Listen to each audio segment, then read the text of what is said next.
ပန်းစားနဲ့အကြောင်းအရာတစ်ခုကိုချပြသွားမှာပါဟုတ်ကဲ့ပါအားလုံးပဲမင်္ဂလာပါဗျာဒီနေ့ကျမတို့ဆွေးနွေးမှာကတော့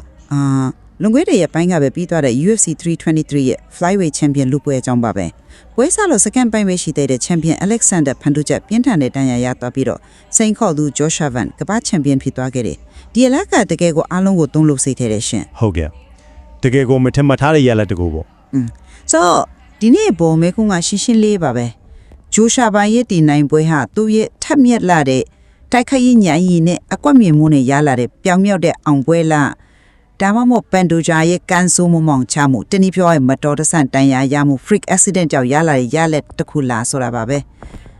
ကျမဘက်ကတော့ရှင်းပါတယ်ဒါဂျိုရှာပါရဲ့ကျွမ်းကျင်မှုနဲ့တရက်ကြလာရဲ့ထိုက်တန်တဲ့အောင်ပွဲလိုပဲမြင်ပါတယ်ကျွန်တော်ကတော့အဲ့ဒီအမြင်ကိုနည်းနည်းလေး short cut တက်ချင်တယ်ဗျာဂျိုရှာပန်ရဲ့နီးစနစ်ပိုင်းမှန်ကန်ကြတာကိုကျွန်တော်မငြင်းပါဘူးဒါပေမဲ့ပွဲအဖြစ်ကိုဆုံးဖြတ်ပေးသွားရဲ့အဲ့ဒီတန်ရာကတော့မတော်တဆမှုတဘိုးဆောင်ပြီးကန်တရားရဲ့ကြားဝင်ဆွတ်ဖက်မှုတစ်ခုအဖြစ်ရှုမြင်တဲ့နယ်လို့တင်ပြသွားချင်ပါတယ်။ကောင်းပြီ။ဒါဆိုကျမရဲ့ဒီချက်ကိုအရင်ဆုံးရှင်းပြခွင့်ပေးပါရှင်။ကျမအဲ့ဒီ scene ကိုလေအနည်းပြကွက်နဲ့အခောက်ခောက်အခါခါပြန်ကြည့်ခဲ့တယ်။အများစုထင်တော့ပန်းတူကြချေချော်လဲကျသွားတာလုံးဝမဟုတ်ဘူး။ဒါကချေချော်လဲကျခြင်းမဟုတ်ဘူး။အကွက်စင်တက်ခိုက်ခံရခြင်းတက်တက်ပဲ။ဖြစ်စဉ်ကိုတေချာပြန်ကြည့်ရင်ပန်းတူကြကလိုက်တဲ့ဘဲချေ high kick ကိုဂျိုရှာဖန်ကခေါင်းငုံရှောင်လိုက်တယ်။အဲ့မှာတင်ပြီးမသွားဘူး။ကန်ပြီးပြန်ကြလာတဲ့ပန်တိုဂျာရဲ့ခြေထောက်ကိုသူ့ပခုံးနဲ့လဲပင်ကြားမှာညက်ဖန်ထားလိုက်တယ်။အဲ့ဒီချိန်မှာပန်တိုဂျာကခြေတစ်ဖက်ထဲနဲ့ဟန်ချက်လုံးဝပြက်နေပြီ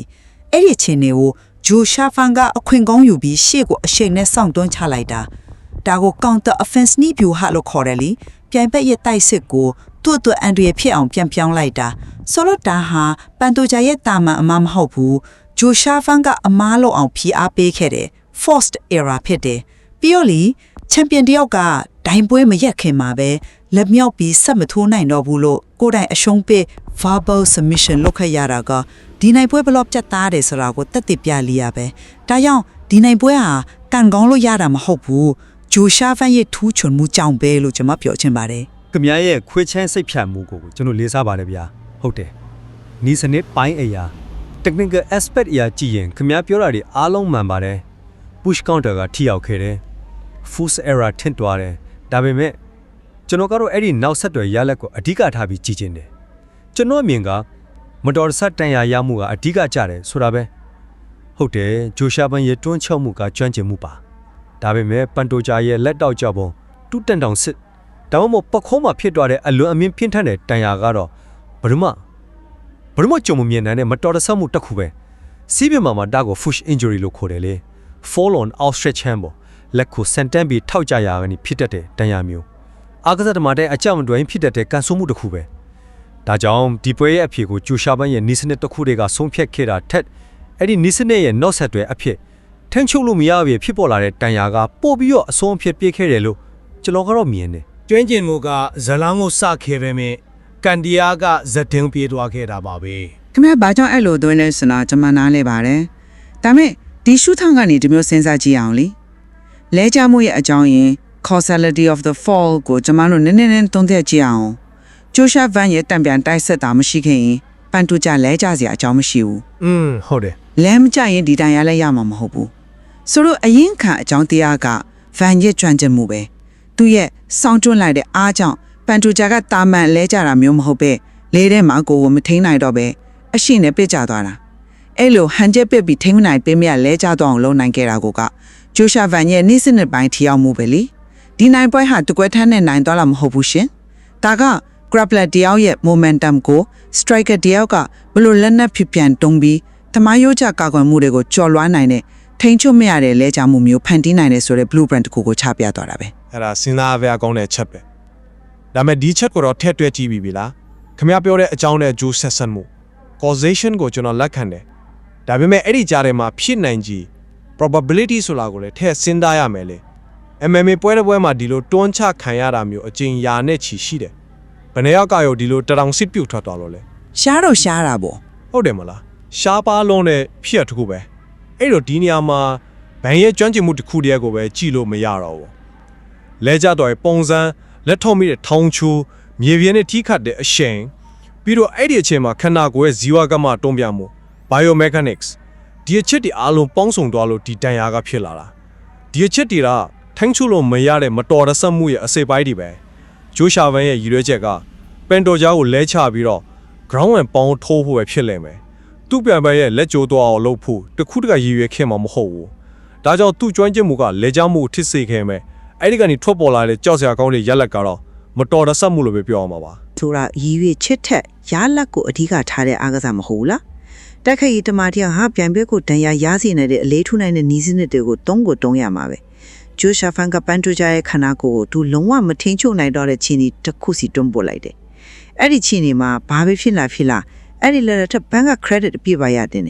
ဒန်ယာရေးပင်းထန်မှုအောင်ဂျိုရှာဘရဲ့တိုက်စစ်ဘယ်လောက်ထိရောက်တယ်ဆိုတာကိုပို့ပြီးမိမောင်းထုတ်ပြနေတယ်လို့ပဲသူကပန်တိုချာလို့ဝါရင်ချန်ပီယံကြောင့်ရဲ့ခန္ဓာကိုယ်ကြန့်ခိုင်မှုဆိုင်ရာခန့်တက်ချက် physical limit ကိုချိုးဖျက်နိုင်တဲ့တိုက်စစ်တကူကိုဖန်တီးနိုင်ခဲ့တယ်ဒါကကျွမ်းကျင်မှုရဲ့အမြင့်ဆုံးအဆင့်ပဲလို့ကျွန်မမြင်တယ် ခဏလေးခင်ဗျားပြောတဲ့ physical limit ကိုချိုးဖျက်တယ်ဆိုတဲ့အထုံးလုံးကိုကျွန်တော်သိတဲ့ဘောမကြောက်ဘူးလားဒါကအလွန်မြင့်ကန်ဆိုးတဲ့ဖြစ်ရလို့မဲ့ကျွန်တော်မြင်တယ်ဒီတိုင်ယာရဲ့စီးပညာပိုင်းကိုနည်းနည်းကြည့်အောင်ဒါကတာမန်လက်ကျိုးတာအစ်စ်လွယ်တာတဲ့အများကြီးပိုဆိုးတယ်ဖြစ်နိုင်ခြေရှိဆုံးက terrible triad လို့ခေါ်တဲ့အလွန်ဆိုးရတဲ့တိုင်ယာ၃ခုပေါင်းဖြစ်သွားတာပဲနာမည်တိုင်းပဲတကယ်ကိုကြောက်စရာကောတဲ့တိုင်ယာ၃ခုပေါင်းရတာဗျတနောင်စစ်ကြီးလွဲထွက်သွားတယ်အဲ့ဒီနာကအလီယိုနှစ်ခုဖြစ်တဲ့ radial head နဲ့ chloride process ပါတခါတည်းကျိုးသွားတော့ဒီလိုဖြစ်သွားရင်ခွဲစိတ်မှုအကြီးကြီးအနည်းဆုံးတစ်ခုလုပ်ရပြီအရင်လို့လက်ပြန်သုံးနိုင်မှုတောင်မဖေကြတော့ဘူးကစားသမားဘဝတော့အနည်းအောင်အချက်ဖြားလိုက်တယ်လို့ပဲဒီလိုပြင်းထန်တဲ့ရလက်ထွက်လာကို train ချမှုဆိုတဲ့ခေါင်းစဉ်အောက်မှာပဲထထချထားလို့မရတော့ဘူးဒါကဖြစ်စေရင်မတော်တဆန်ဆန်တဲ့တဘောကိုပို့ပြီးထင်ရှားစေပါတယ် အဲ့ဒီအချက်ကိုကျွန်မလက်မခံနိုင်ဘူးရှင်ပြင်းထန်တဲ့ရလက်ကမတော်တဆမှုဖြစ်ကြောင်းတက်ပြီးပြတယ်ဆိုတာဘယ်လိုမှမခင်နိုင်ဘူးလေဥပမာလဝစ်ပွဲတစ်ပွဲမှာတိုက်စစ်မှုတယောက်ကပြိုင်ဘက်ကျမေယိုကိုအပြင်းစားထုတ်လိုက်လို့မေယိုကျိုးလောင်းတယ်ဆိုပါစို့ဒါပြင်းထန်တဲ့တန်ရာပဲဒါကိုမတော်တဆမှုလို့ခမည်းပြောမှာလားမပြောဘူးလေထိုးချက်ပြင်းလို့တိကျလို့ဖြစ်ရတာလို့ပဲပြောမှာဒီမှလည်းအတူတူပဲဂျိုရှာဗန်ရဲ့နီးစနစ်ကပန်တိုဂျာရဲ့ခန္ဓာကိုယ်တိဆောက်ပုံ biomechanics ကခန္ဓာရေးမရှိတော့တဲ့ဖျားတစ်ခုကိုပေးလိုက်နိုင်တာအဲ့ဒီဖျားကြောင့်အားနည်းဆုံးအစိတ်ပိုင်းဖြစ်တဲ့တတုံစစ်အစစ်ကပျက်စီးသွားတာပဲဒါဟာသူ့တိုက်စစ်ရဲ့ထိရောက်မှုပဲဒီချက်ကိုပန်တိုဂျာရဲ့အနာဂတ်အပေါ်ဘယ်လိုတက်ရောက်သွားလဲဆိုတာကိုကြည့်ရင်ပိုရှင်းသွားလိမ့်မယ်ဒီနိုင်ပွဲကပန်တိုဂျာရဲ့ချန်ပီယံခစ်ကိုအဆုံးသတ်ယုံတယ်မကဘူးသူ့ရဲ့ကစားသမားဝါတစ်ခုလုံးကိုပါချင်းချောက်လိုက်တာဟုတ်တယ်ပန်တိုဂျာရဲ့အနာဂတ်အပေါ်တက်ရောက်မှုကြီးမားတယ်ဆိုတာကိုတော့ကျွန်တော်တို့နေရာလုံးသဘောတူပါတယ်ဒါပေမဲ့အဲ့ဒီတက်ရောက်မှုကြီးမားခြင်းကပဲဒီတန်ရာရဲ့ကန်ဆိုးမှုမှောင်ကြောက်မှု unfortunate nature ကိုပိုပြီးထင်ရှားစေတယ်လို့ကျွန်တော်မြင်တယ်ဂျိုရှာဗန်ဟာပန်တိုဂျာကိုအမတ်နဲ့အနိုင်ယူခဲ့တာမဟုတ်ဘူးသူ့ရဲ့အာသက်ချက်ထည့်တဲ့ BJJ နဲ့ချိုးကွက်မြောက်လုပ်ပြီးအချုံးမေးခိုင်းတဲ့ရလည်းမဟုတ်ဘူးမဲ့မြောက်လင်းပဲကံမကောင်းစွာနဲ့ပြိုင်ဘက်တယောက်ရဲ့ကစားသမားဘဝကိုပါထိခိုက်စေနိုင်တဲ့အခြေအနေတရားကိုဖန်တီးမိခဲ့တာကျွန်တော်တို့လိုတက်ခိုင်းရလို့ဖူးတဲ့သူတွေသိပါတယ်တခါလေကြရင်လေ့ကျင့်ရေးမှလောင်အကြမတော်လို့လက်ကြိုးခြေကြိုးချီသွားတာမျိုးတွေရှိတယ်အဲ့ဒါကကျွမ်းကျင်မှုနဲ့မဆိုင်တော့ဘူးကံတရားပဲဒါကြောင့်ဒီနိုင်ပေါ်လေးကိုပြတ်သားတဲ့အနိုင်လို့ခေါ်ဖို့ထုံးဆွဲတာဟ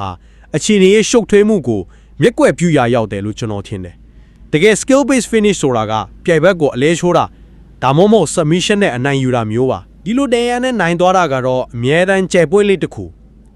asterisk mark လေးတစ်ခုနဲ့မသားထားရမယ့်နိုင်ပွဲမျိုးပါပဲ ကြာကွန်းကြကြမလို့တဲ့နိုင်ပွဲလို့လည်းကျွန်မမြင်နေရှင်ပန်တူဂျာရဲ့ကစားသမားဘဝကိုချင်းချောက်တယ်ဆိုတဲ့အချက်ကိုကျွန်မတို့ဆက်ပြီးဆွေးနွေးကြည့်အောင်အဓိကအချက်၃ချက်ရှိတယ်ပထမအချက်ကအသက်အရွယ်ပန်တူဂျာကအသက်30ကျော်နေပြီ flyweight တန်းလို့အများနှုန်းနဲ့တွန်းပြမှုကိုအဓိကထားရတဲ့တန်းမှာဒီအသက်အရွယ်နဲ့ဒီလိုပြင်းကြတဲ့ဒဏ်ရာကနေပြန်ကောင်းလာဖို့အလွန်ခက်ခဲပါတယ်ဒုတိယအချက်ကသူ့ရဲ့ကစားဟန်သူက BJJ အားတန်တဲ့ grappler တယောက်သူ့ရဲ့လက်မောင်းတရောင်စစ်လက်ကောက်ဝက်တေးကသူ့ရဲ့အသက်ပဲပြန်ဘက်ကိုဆွဲဖို့ချိုးဖို့လှဲချဖို့ဒီလက်ဒီပေါ်မှာပဲမူတည်နေတာအခုလိုဒဏ်ရာရပြီးနောက်မှလက်ကိုအရင်လို 100% အားမကျူနိုင်တော့ဘူးဆိုရင်သူ့ရဲ့အဓိကလက်နက်ကဖြစ်စီသွားပြီဒါကသူ့ရဲ့တိုက်ခိုက်ရေးပုံစံတစ်ခုလုံးကိုပြန်တိဆောက်ရမလို့ဖြစ်သွားနိုင်တယ် မှန်တယ် တတိယအချက်ကစိတ်ပိုင်းဆိုင်ရာပါဒီလိုလက်ထောက်မိလို့ဒဏ်ရာအပြင်းထန်ရဟိုတဲ့သူကနောက်ထပ်ခါလဲကြမှာကိုစိုးရင်စိတ် hesitation ဝင်သွားနိုင်တယ်ဒါတွေအလုံးကဂျိုရှာဗန်ရဲ့တိုက်စစ်တစ်ခုတည်းကနေဖြစ်ပေါ်လာတဲ့နောက်ဆက်တွဲရလဒ်တွေချီပဲဒါကြောင့်ဒါဟာတမိုင်းဝင်နိုင်ပွဲလို့ကျွန်မဆိုလိုတာပါ ခမည်းပြောတဲ့အချက်ဒီအားလုံးမှန်ပါတယ်ဗျာအသက်အရွယ်ကစားဟန်စိတ်ပိုင်းဆိုင်ရာအတားအဆီးဒါဒီအားလုံးကပန်တိုကျော်အတွက် ကြီးမားတဲ့စိန်ခေါ်မှုတွေဖြစ်လာမှာသိချတယ်ဒါပေမဲ့ဒီအချက်ဒီအားလုံးကဘဲကနေအခြေခံလိုက်လာလဲအဲ့ဒီမျောလက်မဲ့ရလိုက်တဲ့ food injury ကနေပဲအခြေခံလာတာလीအကယ်၍ဘန်ရဲ့တွန်းချမှုကြောင့်ပန်တိုဂျာကသာမန်လဲကျပြီးမြေပြင်မှာဘန်ကသူ့ကို ground and pound နဲ့ထိုးပြနိုင်သွားတဲ့ဆိုပါစို့ဒါဆိုရင်ဒါပက်သားတဲ့နိုင်ပွဲအငင်းပွားဆရာမရှိဘူးဒါပေမဲ့အခုကအဲ့ဒီလိုမဟုတ်ဘူးအဓိကဖြစ်စဉ်ကတိုက်ခိုက်မှုကြောင့်ဟုတ်ပဲလဲကျမှုကြောင့်ဖြစ်တဲ့ဒဏ်ရာဒါအားစားမှဖြစ်တဲ့ကန်တရာရဲ့ဂျာဝင်ဆွတ်ဖက်မှုတစ်ခုပဲဥမာဘောလုံးပွဲမှာကစားသမားတစ်ယောက်ကပြိုင်ဘက်ကိုကြွဖြတ်ဖို့ကြိုးစားရင်ခြေခောက်လဲပြီးခြေချင်းကိုဂျိုးသွားလို့မျိုးပဲပြိုင်ဘက်ကဖိအားပေးခဲ့တာမှမင်းမဲ့ဒဏ်ရာရသွားတာကတော့ကန်ဆိုးမှုကြောင့်လို့ပဲပြောရမှာပါ လို့ဥမာနဲ့နိုင်ရှင်တာကအော်နည်းနည်းလေးလွဲနေတယ်လို့ကျွန်မထင်တယ်ဘောလုံးမှာပြိုင်ဘက်ကိုတာယာရအောင်လို့ဖို့ကအဓိကရည်ရွယ်ချက်မဟုတ်ဘူး MMA မှာတော့ပြိုင်ဘက်ကိုထက်ခိုက်နိုင်စွာမရှိတော့တဲ့အခြေအနေ incapacitated ထသွားအောင်လို့ဖို့ကအဓိကရည်ရွယ်ချက်ပဲနီလန်ပစ်ကွာတာ KO နဲ့ဖြစ်ဖြစ် submission နဲ့ဖြစ်ဖြစ်ဒါမှမဟုတ်ပြိုင်ဘက်ရဲ့ခဏကိုအတွေးအစတစ်ခုကိုအလုံးမလုံးနိုင်တော့အောင်ဖြစ်စည်းလိုက်လို့ဖြစ်ဖြစ်ရလက်ကအတူတူပဲဂျိုရှာဘန်ကပန်တိုဂျာရဲ့လက်မောင်းကိုသူ့ရဲ့တိုက်စစ်ရဲ့ဖိအားနဲ့အလုံးမလုံးနိုင်တော့အောင်ဖြစ်စည်းနိုင်ခဲ့တယ်ဒါကြောင့်ဒါဟာတရားဝင်ပြီးထိုက်တန်တဲ့နိုင်ပွဲတစ်ပွဲပါပဲ ဒီလိုဆိုရင်တော့ကျွန်တော်တို့ရဲ့အမြင်ကွဲလဲမှုကထိန်းချုပ်နိုင်စွမ်း controllability ဆိုတဲ့အပေါ်မှာမူတည်နေပုံရတယ်ခင်ဗျားကဂျိုရှာဗန်ဟာ fixing တစ်ခုလုံးကိုထိန်းချုပ်ပြီးဒီရတာကိုဖန်တီးခဲ့တယ်လို့မြင်တယ်ကျွန်တော်ကတော့သူဟာ fixing ကိုအစပြိုပြေခဲ့ပြီးမြဲအဆုံးတက်ရလက်ကတော့သူ့ရဲ့ထိန်းချုပ်နိုင်စွမ်းအပြင်ဘက်ကမတော်တဆမှုတစ်ခုကြောင့်ဖြစ်သွားတယ်လို့မြင်တယ်တိုက်ခိုက်ရေးသမားတယောက်ကသူ့ရဲ့လက်ထီးကန်ချက်ချုပ်ကွက်တွေကိုထိန်းချုပ်နိုင်တယ်ဒါပေမဲ့ပြိုင်ဘက်လောက်ဘလိုပုံစံနဲ့လဲကြသွားမလဲသူ့ရဲ့အယိုးအစ်တွေကဘလိုနေထားနေမိပြေကိုထောက်မိမလဲဆိုတာကိုတော့ဘယ်သူမှထိန်းချုပ်လို့မရအောင်အဲ့ဒီမထိန်းချုပ်နိုင်တဲ့အပိုင်းကပဲ